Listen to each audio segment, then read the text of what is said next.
천국의 복음을 허락하시고 우리들을 죄에서 구원하셨다.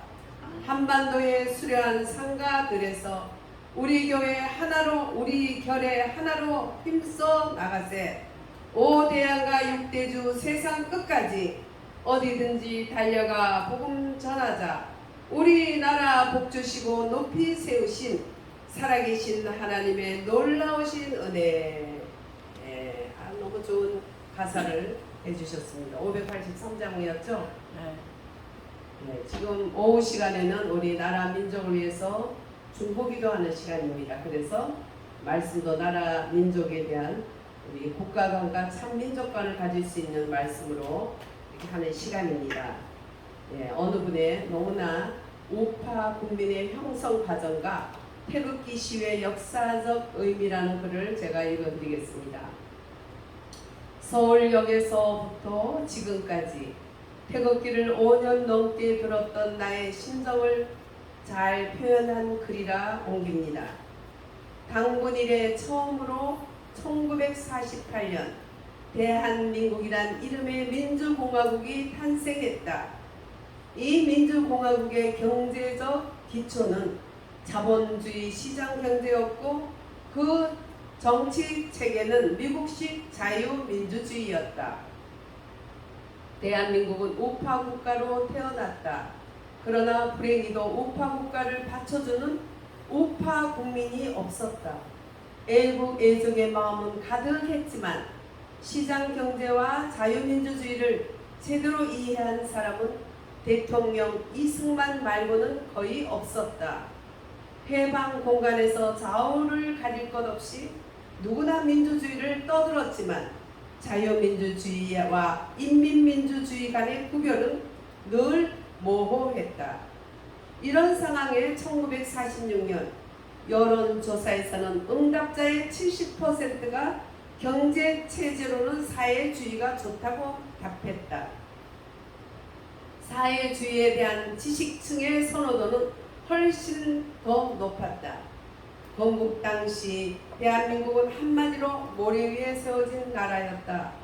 그 모래를 다져 단단한 땅으로 만드는 과정은 70년이 지난 지금까지도 계속되고 있다. 우파 국민이 없는 우파 국가는 1950년대에는 이승만 한 사람의 카리스마에 의해 간신히 지탱되었다. 이승만은 미국의 지원에 힘입어 6.25의 위기를 극복했지만 그의 개인적 카리스마에 의존하는 통치 행태는 독재를 부를 수밖에 없었다. 부정선거를 계기로 일어난 4.19 학생의거는 독재를 몰아냈으나 인구의 절대 다수가 농민이고 우파 국민은 아직 형성되지 못한 상태여서 학생들의 때이른 민주화 요구는 여전히 자유민주주의 우파와 인민민주주의 좌파 간의 구별이 애매한 가운데 모호한 가운데 정치사회적 혼란을 불러왔다. 이 위기를 극복한 인물이 바로 군인 박정희였다. 박정희는 불과 18년 사이에 기아선상의 가난한 농업국가를 어엿한 산업국가로 바꾸었다. 천지개벽과도 같은 이 기적과 함께 중산층 우파 국민이 비로소 탄생했다. 그 이전에는 우파 국민은 존재하지 않았다. 박정희는 위대한 통찰력의 소유자였다. 그는 자유민주주의를 신봉했지만 먹고 살만한 수준의 사유재산을 가진 자유시민의 양성이 없이는 자유민주주의가 불가능함을 잘 알았다. 그래서 그는 지식인층의 고급 취향과는 안 어울리는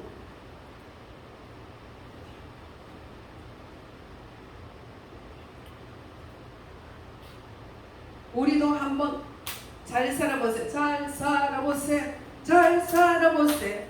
우리도 한번 잘 살아보세.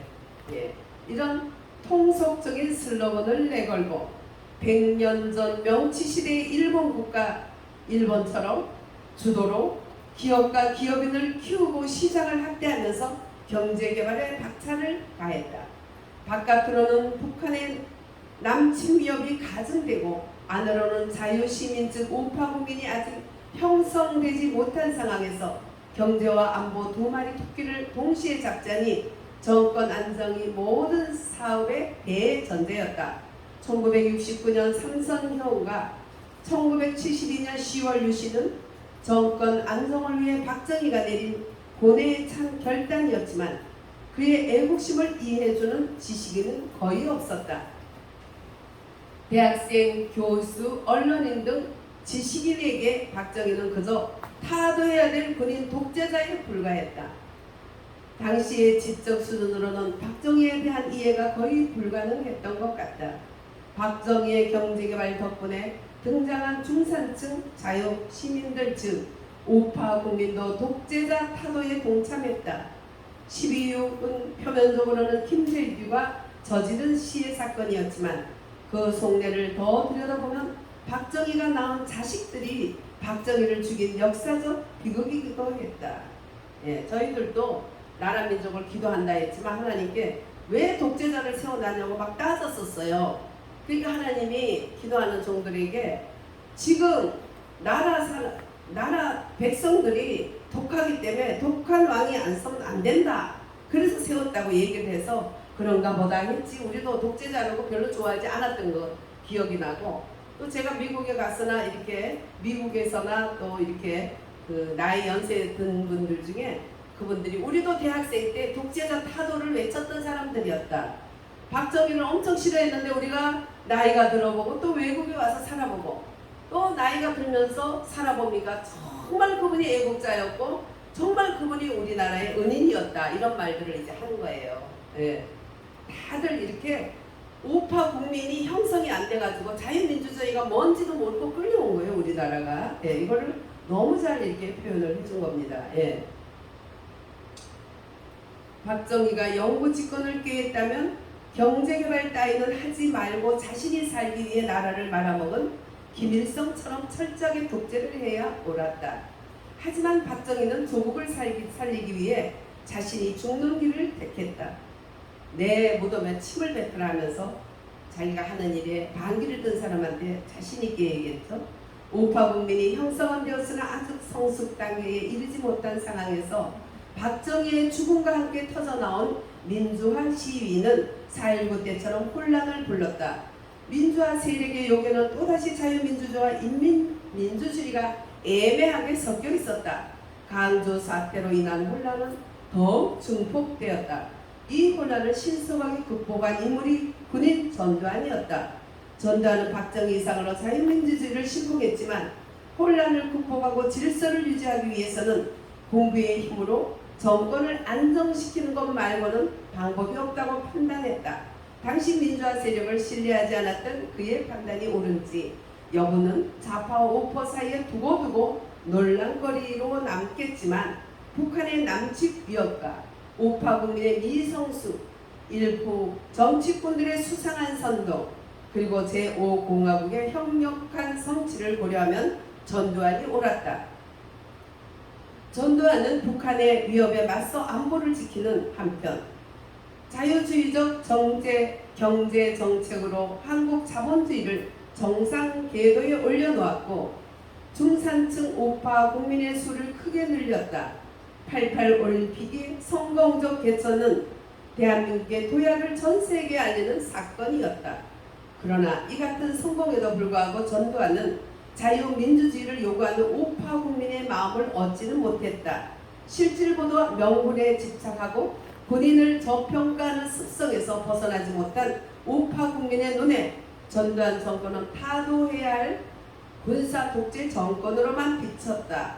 우파 국민의 성숙도가 아직 낮다는 단적인 증거였다. 전두환과 신군부는 대통령 직선제를 받아들이고 스스로 권력을 내려놓았다. 총칼로 권력을 잡은 군부가 스스로 권력을 내려놓고 떠나는 것은 중남미나 동남아시아에서는 상상조차 못할 일이었다.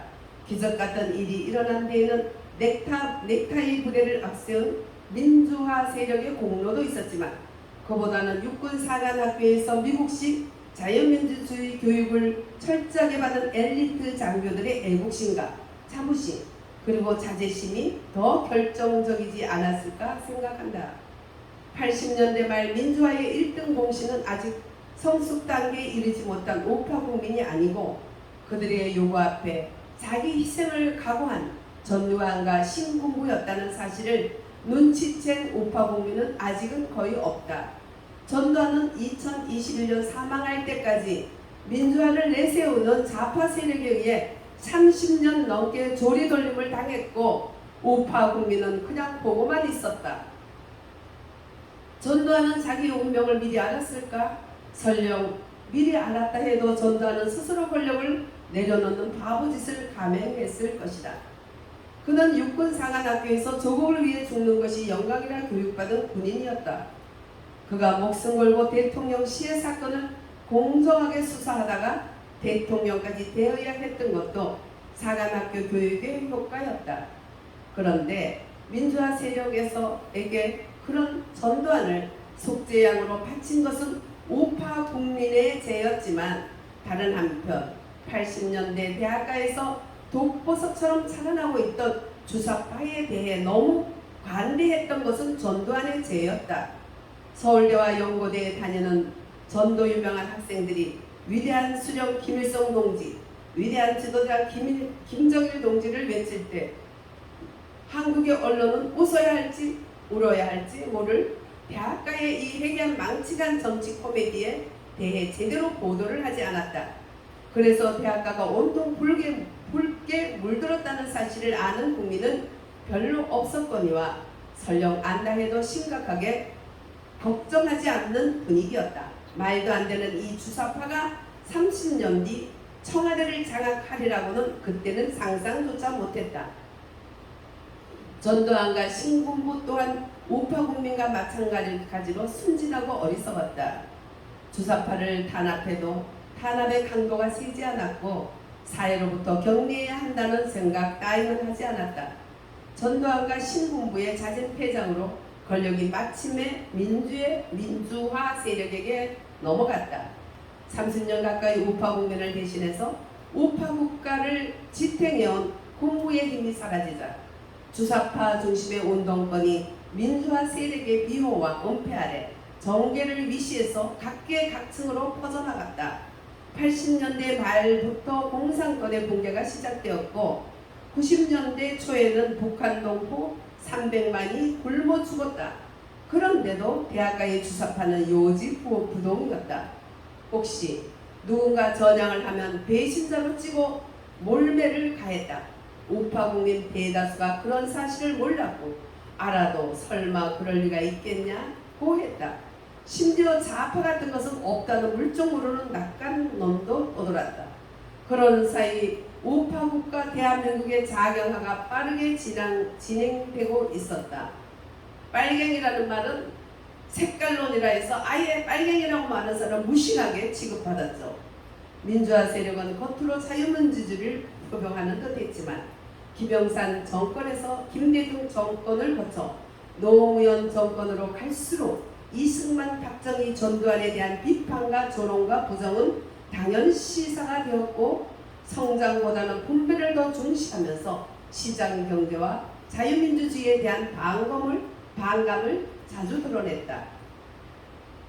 민주주의와는 질이라는 다른 민족 지상주의에 따라 친북적 내지 종북적 자세를 자주 보여지는 동시에 일본에 대한 증오심을 자꾸 자극하고 한미 동맹을 흔드는 일까지 비일비재했다. 특히 대통령 노무현은 대한민국에 대해 부정적인 태도를 노골적으로 드러냈다. 심지어 태어나지 말아야 할 나라라 했다는 소문까지 있었다. 그러나 우파 국민은 적하는 되었는데 통일만 되지 않았다고 소리 죽여 수군거렸다.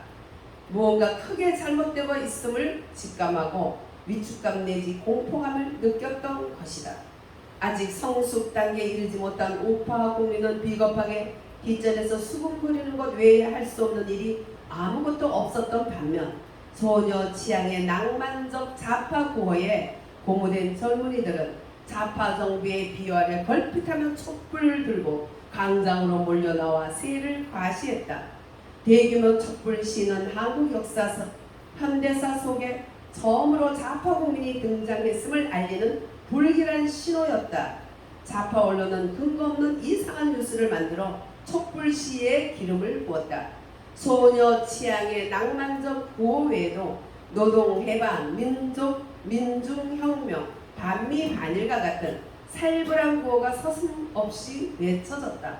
해방 후 오랫동안 민주화라는 구호 아래 숨지고 있던 민족민주주의가 제 목소리를 내기 시작했던 것이다. 바로 이 무렵 좌파 학자들은 자유민주주의에서 자유 두 글자를 떼어내야 한다는 섬찟한 주장을 했고, 이 주장은 논란 끝에 사실상 관철되었다. 자유에 대한 좌파의 공격은 치료했다. 저강도 사회주의 혁명이 진행 중임을 그제서야 깨닫게 된 우파 국민이 많아졌지만 색깔론이라는 혐의가 두려워 대놓고 말하기가 어려웠다. 대부분의 기성 언론은 자경화되었고 우파 언론으로 알려진 조중동조차 애매한 보도 태도를 취했다. 노무현에 크게 실망한 국민의 지지 덕분에 압도적 표차로 당선된 이명박까지도 이념 논쟁을 애써 회피했다. 중도 실용주의를 내세운 이명박 정부는 좌파 언론의 가짜뉴스에 의해 격발된 촛불 시위 앞에 맥을 못 추다가 결국 식물 정부로 전락했다. 여당인 새누리당은 좌파의 눈치를 보게 급급했다. 우파 국민은 우파 정권의 비겁함에 크게 실망했지만 개탄하는 것 말고는 어떻게 해버림이 없었다. 우파 국민의 미성숙을 말해주는 증거다. 국소수의 아스팔트 우파들만이 게릴라처럼 쌓았으나 새누리당은 거의 도움이 되지 않았고 조중동은 제대로 보도해주지 않았다. 경제민주화라는 중도 노선으로 대선에서 겨우 이긴 박근혜는 취임하자마자 놀랍게도 전두환 이후 가장 선명한 우파 노선을 걷기 시작했다. 바로 이것이 문제였다. 좌파의 싸움보다 타협에 길들여진 새누리당과 조중동은 박근혜의 우파 노선이 불편했다. 게다가 박근혜는 국익만 생각하고 그들에게 정치적 이권을 허락하지 않았다. 2016년 초 당내 공천 다툼이 격화되고 이를 조중동이 집중 보도하는 바람에 새누리당은 총선에서 참패했다. 이를 계기로 여러 해 동안 세월호 촛불 시위에 시달려온 박근혜 정부는 크게 흔들리기 시작했다. 2016년 가을 조선일보와 중앙일보는 한겨레 신문과 손을 잡고 가짜뉴스를 쏟아내면서 박근혜 정권을 마구 흔들어내기 시작했다. 광화문에서 박근혜 하야를 외치는 촛불 시위가 격렬하게 벌어지는 가운데 같은 해 12월 9일 새누리당은 민주당과 손을 잡고 탄핵 소추안을 가결했다. 모조리 불법 사기였다. 좌파의 바다 위에 외로운 섬처럼 떠있던 박근혜 우파 정권이 어이없이 무너지는 꼴을 지켜보던 우파 국민은 박근혜에 대한 불법 사기 탄핵이 우파국가 대한민국에 대한 불법 사기 탄핵임을 직감하고 하나둘 태극기를 들고 거리로 나와 탄핵 무효를 외치기 시작했다. 2016년 12월 추운 겨울의 일이었다. 촛불 시대가 점령한 강화문에는 접근도 못하고 서울역 앞이나 대한문 앞 좁은 공간에 수백 명 정도 모이던 태극기 시민의 수는 빠른 속도로 눈덩이처럼 불어났다. 해가 바뀌어 2017년이 되자 매주 토요일 열리는 태극기 시위의 규모는 몇천 몇만이 아니라 몇십만을 넘길 정도가 되었다. 누가 시킨 것도 아닌데 매주 전국 각지에서 자비로 대절한 관광버스를 타고 몰려왔다. 광주, 목포, 전주, 부산, 대구 같은 곳에서도 왔다. 같은 해 3월 1일 광화문과 시청 앞에 모인 군중의 규모는 단군 이래 최대였다. 광화문과 시청 앞은 물론이고 종로와 을지로까지 입추의 여지 없이 대단한 장관이었다.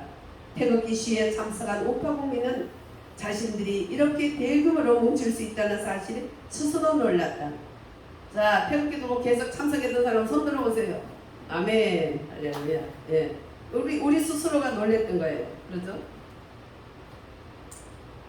출범한 대한민국의 우파 국민 없이 출범한 대한민국의 위기 속에서 그 위기의 실체를 정확하게 깨닫고 애국 인력으로 뭉친 성숙한 우파 국민이 그렇게 자신의 모습을 드러냈다.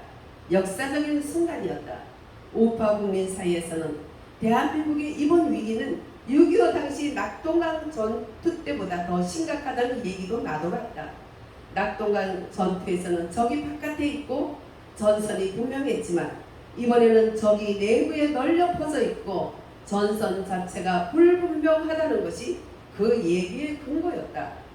건국 이후 최대 위기를 빚은 불법 사기 탄핵 덕분에 태극기 시위가 등장함으로써 대한민국은 오히려 자신을 밑에서 받쳐줄 성숙한 우파 국민의 존재를 확인하는 망의의 소득을 올렸다고 말할 수 있다. 물론 태극기 시위는 불법 사기 탄핵을 막지 못한 채 처참하게 실패했고 대한민국의 위기는 문재인 정권 5년 내내 계속되었다. 그러나 장기적으로 보면 대한민국은 최대 위기를 거치면서 태극기 시위가 등장한 덕분에 언제나 우파 국가가 우파 국민이 아래 위로 합을 맞출 수 있게 되었다고도 말할 수 있다.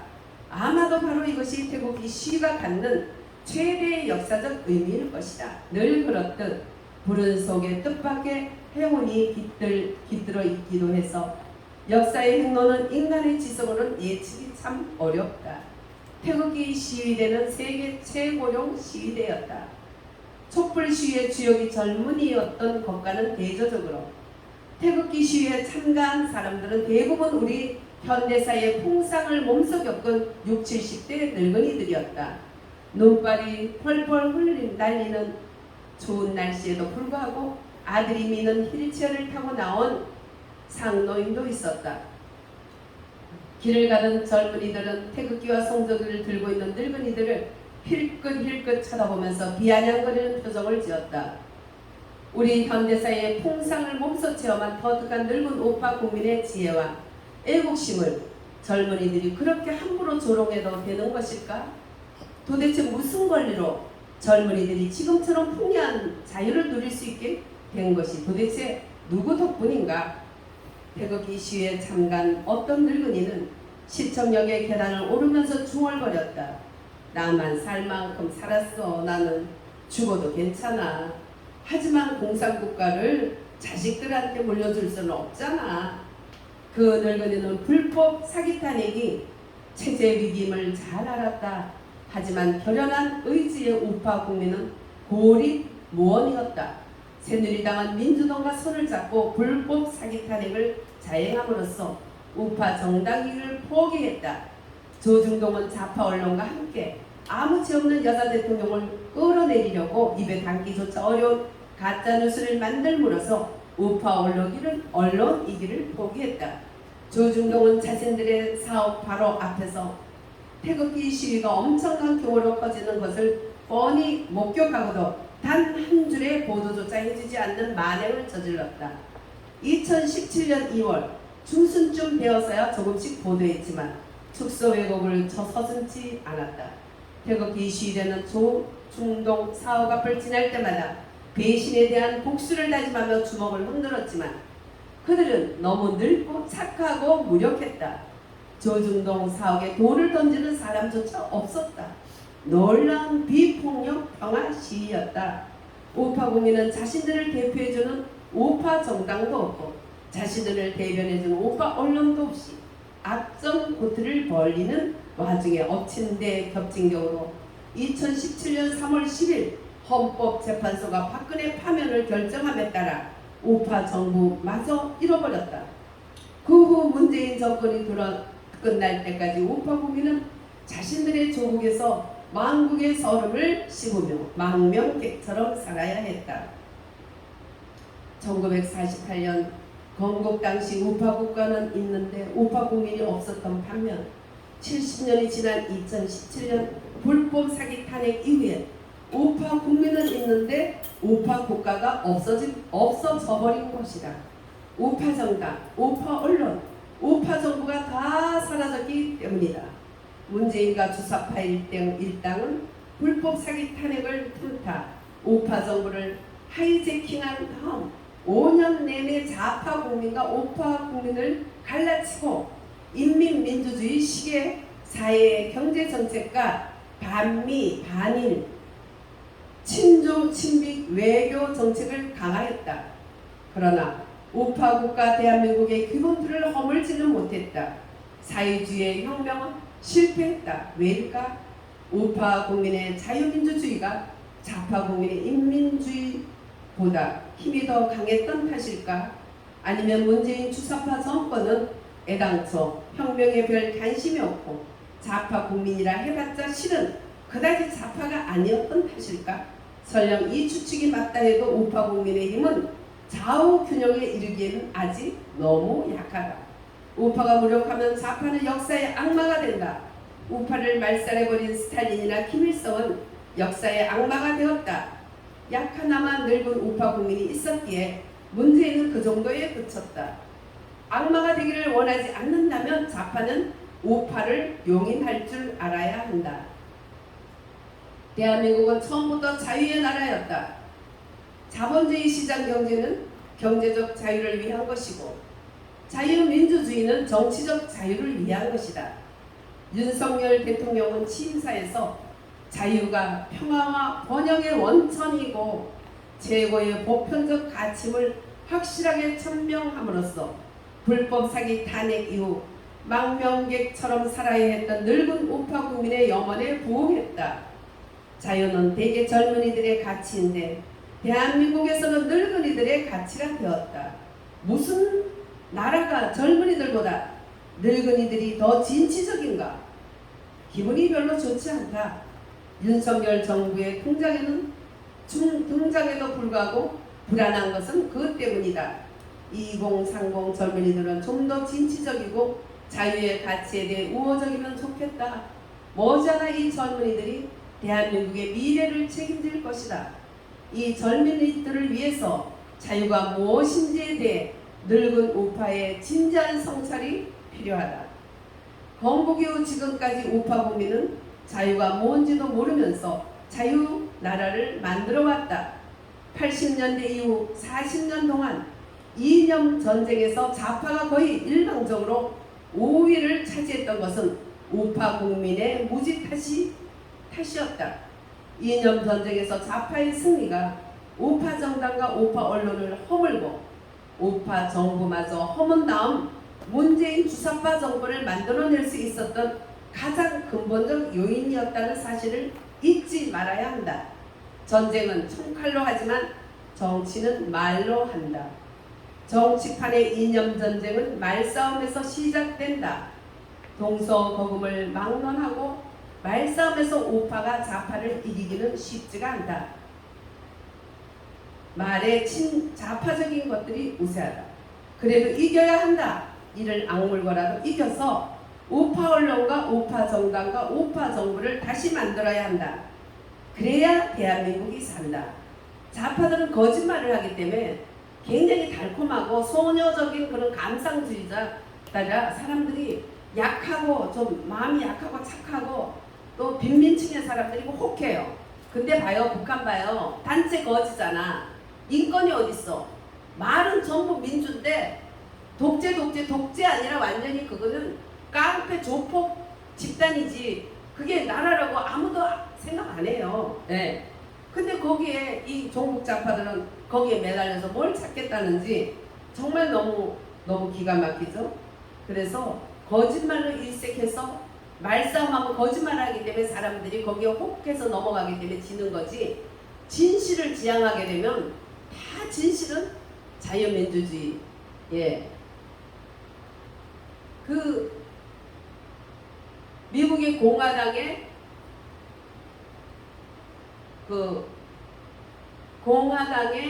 이념이 뭐냐면 컨서버티라 해가지고 기독교 성경 말씀에 입각한 윤리와 도덕과 인간의 본분과 겸손과 그 터 위에서 누리는 것을 자유민주주의라고 했어요.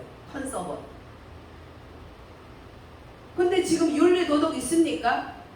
민주를 말하는 이 좌파들이 정말 세상 내로남불, 조로남불, 뭐 추로남불 별말이 다 생겨져서 요즘 세계 백과사전에 올라갔대요. 한국어로 그것도. 조로남불, 뭐 내로남불 이런 것이. 그리고 미국에서 뭐 공무원들 교육시킬 때 가장 부패상이 조국이래요. 조국. 대한민국에. 조국 가족들의 그 완전히 단체 가족 범죄자들, 응? 그것이 그 행태를 거기서 설명을 하면서 공무원들 이러면 안 된다, 이러면 안 된다의 예를 든 게 조로남불이야. 네, 이렇게 지금 좌파들이 하는 행동들이 나타났는데도 감상주의에 빠져서 그 말에 넘어가면 안 돼요. 우리는 말싸움에서부터 이기지 않으면 우파는 다시 좌파에 압도당하고 윤석열 정부는 무너지거나 비굴한 타협을 하게 될 것이에요. 그래서 우리는 말에 이겨야 되고 언론을 잡아야 되고, 우리가 자꾸 목사가 왜 저래 떠들어, 목사가 떠들어야 되고, 집사도 떠들어야 되고, 응? 시장도 떠들어야 되고, 면장도 떠들어야 되고, 이장도 떠들어야 되고, 반장도 떠들어야 되고, 교회에서 성도들이 떠들어야 돼요. 말로 이겨야 돼요. 저것들이 떠들어서 저렇게 거짓말로 나라를 이렇게 했잖아요. 우리도 정말 바른 국가 간, 바른 민족 간을 떠들어대지 않으면 말싸움에서 이겨야 되겠다. 네, 그런 것을 참 한국학중앙연구원 명예교수 철학박사 최진덕님의 우파 국민의 형성과정과 태극기 시위의 역사적 의미를 제가 읽어드렸습니다.